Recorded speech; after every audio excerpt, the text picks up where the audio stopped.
लाडकी बहीण योजनेचा फटका आता आत्महत्याग्रस्त शेतकरी कुटुंबांना सुद्धा बसू लागलाय।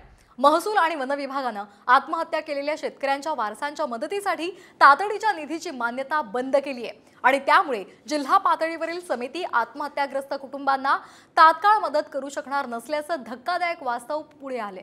गेल्या 6 महिन्यांमध्ये विदर्भामध्ये 618 आणि मराठवाड्यामध्ये 430 शेतकऱ्यांनी आत्महत्या केल्या आहेत।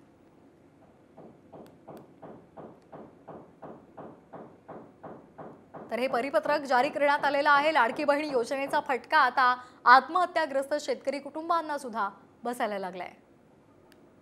कोणाच्या तरी सुपीक डोक्यातून नापीक कल्पना निघताय। काही ताण वाडगा नाही हो। कोण सांगताय ताण वाडगा?